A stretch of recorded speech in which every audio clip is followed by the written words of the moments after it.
So hello and welcome to success mindset channel.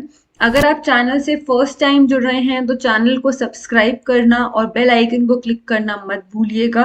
Video अच्छी लगी या कुछ इन्फॉर्मेटिव सीखने को मिला तो वीडियो को डेफिनेटली लाइक कर दीजिएगा। कोई व्यूज हो, कोई डाउट हो तो आप मुझसे कमेंट बॉक्स में पूछ सकते हैं। तो शुरू करते हैं। अब एकदम से क्रेडिट ड्राई अप। क्रेडिट क्या होता है? जो आपने बेसिकली लोन दिया है, उधार दिया है, वो ड्राई अप हो गए, वो मिलने बंद हो गए। ऐसा क्या हुआ? ये जो बूम था ना, ये हमेशा नहीं रहा। जैसे कि वो ग्राफ में ऐसे लाइन ऐसे हो रही थी। क्यों ऐसे हो रही थी? क्योंकि जब 62 से 64 तक तो ये लगभग बढ़ा, लेकिन उसके बाद ये हमेशा नहीं रहा, ये डाउनफॉल आया इसका। क्यों? क्योंकि जो कॉटन मर्चेंट्स थे इंडिया के, उनको क्या लग रहा था, वो क्यों इतना सारा लोन दे रहे थे? क्योंकि उनको लग रहा था कि अब इंडिया अमेरिका को हमेशा के लिए पीछे छोड़ देगा और पूरे वर्ल्ड की मार्केट पे कॉटन के टाइम पे अब हम सिर्फ इंडिया का ही दबदबा होगा। पूरी वर्ल्ड मार्केट को इंडिया कैप्चर कर लेगा। अमेरिका का तो अब कोई नामो निशान नहीं रहेगा, क्योंकि 90% हमने ऊपर अभी देखा कि ब्रिटेन में कॉटन कहाँ से जा रही थी? इंडिया से जा रही थी। अगर हम बॉम्बे गैजेट की बात करें, हैड आस्क्ड 1861 में कि इंडिया को क्या प्रिवेंट कर रहा है slave state as a feeder of leisure. तो अब क्या हुआ? 1965 तक ये सारी जो सपने थे कि हम तो पूरी दुनिया पे, हमारा ही वर्ल्ड में हम कॉटन सेल करेंगे, अमेरिका तो अब बिल्कुल कहीं नहीं रहेगा, अमेरिका को इंडिया रिप्लेस कर देगा, वो सारे सपने चकनाचूर हो गए। क्यों? क्योंकि जब अमेरिका का सिविल वॉर खत्म हुआ तो कॉटन फिर से वहां से जाने लग गई और अब ब्रिटेन में इंडिया की कॉटन की डिमांड खत्म हो गई। अब जब इंडिया में कॉटन की डिमांड खत्म हो गई तो मर्चेंट्स और साहूकार ने क्या किया? उन्होंने अब लोन देने बंद कर दिए। डिमांड ऑफ कॉटन कम हो गई। तो अब जिन किसानों ने ये सोच के लैंड पे अपने कॉटन ग्रो की थी कि हमें इसका अच्छा प्राइस मिलेगा, अब उनको क्या इसका प्राइस मिलेगा? नहीं मिलेगा, क्योंकि अब मार्केट में ये बिकेगी ही नहीं। तो या फिर बिकेगी तो बहुत कम प्राइस पे बिकेगी। तो इससे क्या हुआ? अब एडवांसेस मिलने भी बंद हो गए और इतना सारा उधार किसानों के ऊपर, कहते हैं ना, धीरे धीरे धीरे करके एड अप हो गया। इतना सारा उनके ऊपर उधार था जो अब उनको चुकाना था और उनके लिए बहुत मुश्किल हो गया था, क्योंकि अब कॉटन के उनको मार्केट में वो प्राइस मिल ही नहीं रहे थे। रेवेन्यू की डिमांड इंक्रीज हो गई, क्योंकि बीच में कुछ टाइम, आपको मैंने पहले भी बताया था कि 30 years तक वो फिक्स्ड रहता है और उसके बाद वो रेवेन्यू चेंज करते हैं। तो जब कॉटन में इतना इंक्रीज हो रहा था तो इनको लगा कि हमारा रेवेन्यू भी बढ़ेगा, तो इन्होंने रेवेन्यू बढ़ा दिया, अपना टैक्स बढ़ा दिया। लेकिन अब हम टैक्स दे कहाँ से जब हमें मार्केट में ही नहीं कुछ देने को है, हमारे पास पैसे ही नहीं है। तो वो सारी चीजें बहुत मुश्किल हो गई। आप सोच के देखो, डिमांड इंक्रीज्ड, जो न्यू सेटलमेंट थी उसकी डिमांड 50 to 100% बढ़ गई। और ये डिमांड एक किसान कैसे पूरी करेगा जब मार्केट में आपको अपनी कॉटन के उतना प्राइस मिल ही नहीं रहा? तो एक किसान इतना पैसा कैसे देगा?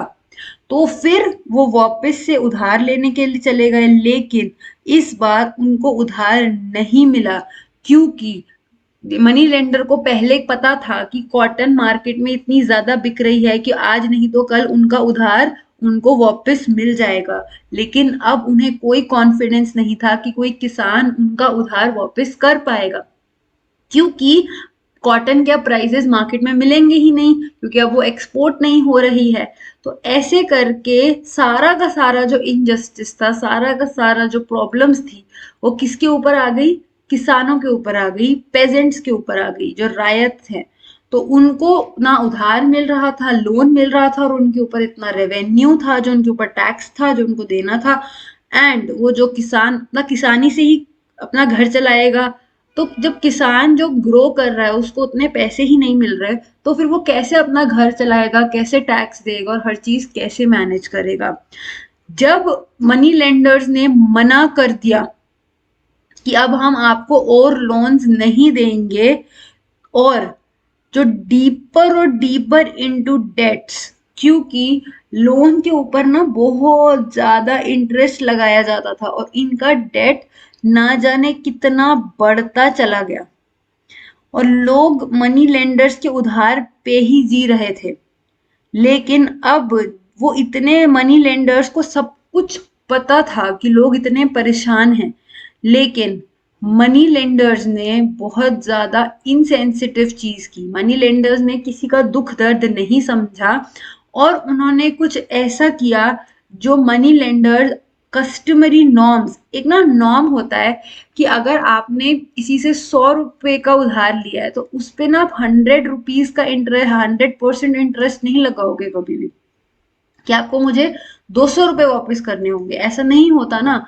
100 रुपए का आपने लोन लिया है तो आपको 100 रुपए पे 5%, 10%, 20% आप उस पे इंटरेस्ट ले सकते हो। लेकिन ये एक नॉर्म है कि आप प्रिंसिपल जितना इंटरेस्ट, ये प्रिंसिपल अमाउंट है ना, 100 रुपीज जो मेन अमाउंट है, आप उतना ही इंटरेस्ट तो किसी से नहीं ले लोगे। लेकिन money lenders with certain wide spread colonial rule से पहले भी मनी लेंडर्स तो थे ही, और मनी लेंडर्स बहुत पावरफुल थे। अब मनी लेंडर्स और किसानों के बीच में भी एक रिलेशनशिप था, और एक जनरल नॉर्म ये था कि इंटरेस्ट कभी भी प्रिंसिपल से ज्यादा नहीं होगा। ये बहुत इंपॉर्टेंट लाइन है, आपसे अगर पूछा जाए कि मनी लेंडर्स ने कैसे इनसेंसिटिव बिहेवियर किया टुवर्ड्स किसान या फिर रायट्स, पेजेंट्स, तो आप कहोगे कि जो प्रिंसिपल प्रिंसिपल अमाउंट से मैंने आपको समझाया कि फॉर एग्जाम्पल आप कितना अमाउंट ले रहे हो, आपने सपोज 100 रुपीज प्रिंसिपल लिया, इसके ऊपर आप 10% इंटरेस्ट चार्ज कर सकते हो, आप 20% चार्ज कर लो, 30% चार्ज करो, लेकिन आप 100 रुपीज पे किसी को ये नहीं बोलोगे कि तुम 100 + 100 तुम्हें हमें 200 रुपए देने पड़ेंगे। ये कैसा ब्याज है और ये कैसा तरीका है, ये तो बहुत गलत होगा। तो अंडर कॉलोनियल रूल इस नॉर्म को भी तोड़ दिया गया। ये माना जाने लगा कि the money lender had charge ₹2000 as a interest on a loan of ₹100। सोचो, ये तो मैं बहुत ही कम बोल रही थी, उन्होंने तो 100 रुपीज पे 200 रुपए, 2000, 200 भी नहीं, 2000 तक का इंटरेस्ट चार्ज करना शुरू कर दिया। ये तो कितना ही अनफेयर है।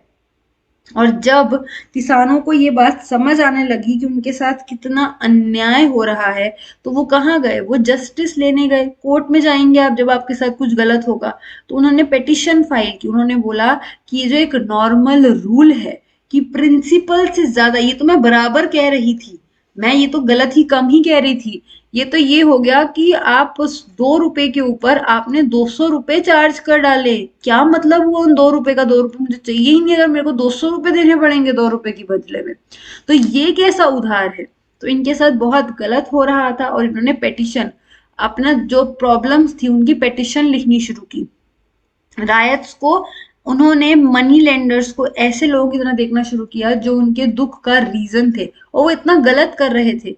उन्होंने कंप्लेन किया कि कैसे मनी लेंडर्स जो मैन्युपुलेट कर रहे थे लॉज को, और फॉर्जिंग इन अकाउंट्स, अकाउंट्स में ना, आपने मूवीज में भी देखा होगा, खाली पेपर पे सिग्नेचर करवा लेना, थंब का इंप्रेशन ले लेना, वो लोग ऐसे काम करते थे। तो अकाउंट्स को भी ना, मतलब फिगर्स को उल्टा पुल्टा कर देना कि उन्होंने कम पैसे लिए लेकिन लिखवा ज्यादा लेना, ऐसे करके चीजें करते थे वो। अब जब ब्रिटिशर्स को ये बात एहसास हुई तो 1859 में एक लॉ पास हुआ, लिमिटेशन लॉ, जिसने ये बोला कि जो लोन है, आप जब भी किसी को उधार दोगे आप उससे साइन करवाओगे, भाई प्रूफ तो होना चाहिए, मनी लेंडर में भी और रायत किसान के बीच में एक बॉन्ड साइन होगा कि मैंने इसको 100 रुपीज दिए हैं और ये मुझे अगले 2 साल या अगले जितने भी ईयर्स में मुझे ये पैसे वापस करेगा। तो उन्होंने बोला कि ये जो बॉन्ड है ये 3 साल के लिए वैलिड होगा, और जो भी law was meant to check accumulation of interest over time. वो ये जानना चाहते थे कि अगर आप 100 रुपए ले रहे हो तो उसके ऊपर कितना इंटरेस्ट एक्यूमुलेट हो रहा है। अगर मैं 10% ले रही हूँ तो अगले साल मेरे को 110 रुपए देने पड़ेंगे, 10 रुपए का इंटरेस्ट हो गया।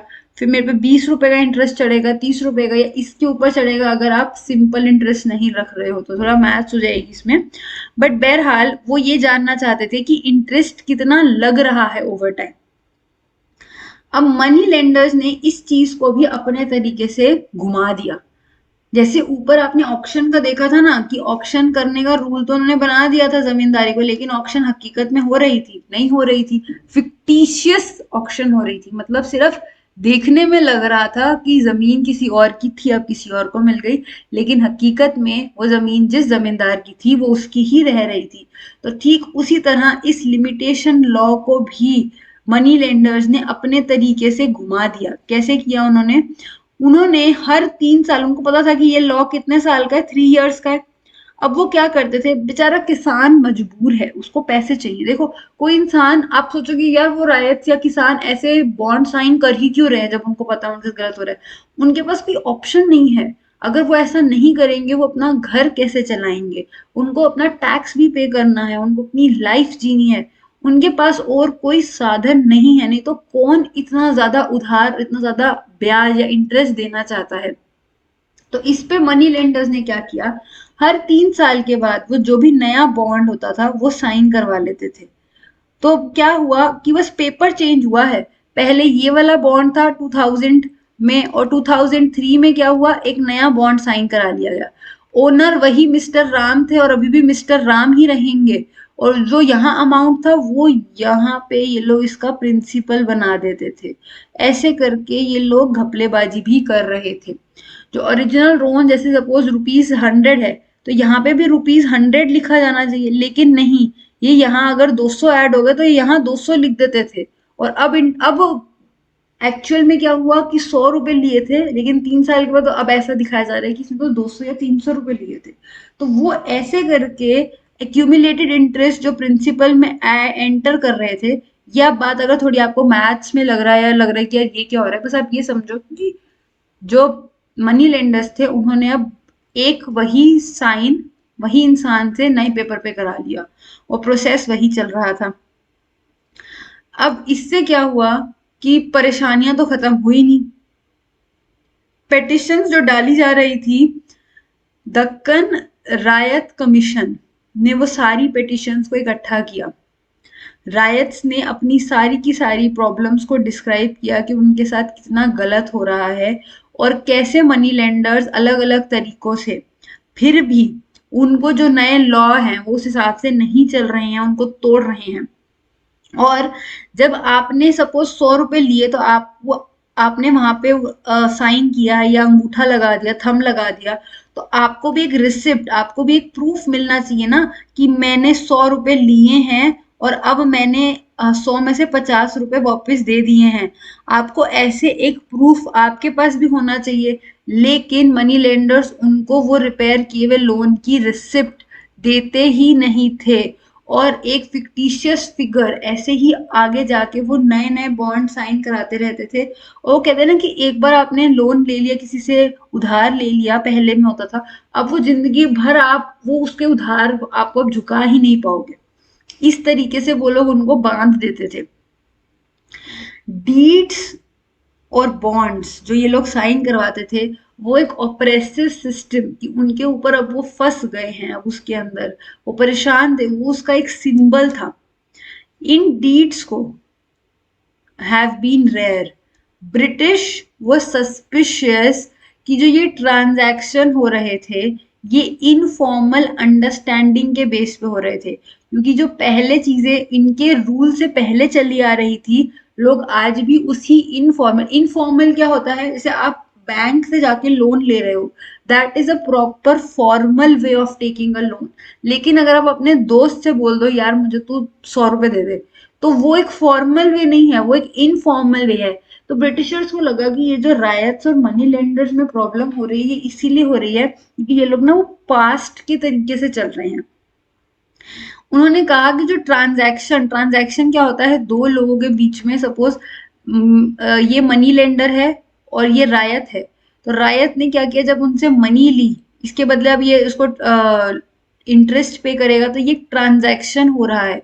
तो ब्रिटिशर्स ने क्या सोचा कि जो ये ट्रांजैक्शन है, इसको बहुत क्लियर होना चाहिए और अनएम्बिगुअस नहीं होना चाहिए, इसमें प्रॉपर डिटेल्स लिखी होनी चाहिए कि किसने लोन लिया है, वो कहाँ रहता है, कब लिया है, क्यों लिया है, आपको प्रॉपर एक एक इंफॉर्मेशन होनी चाहिए।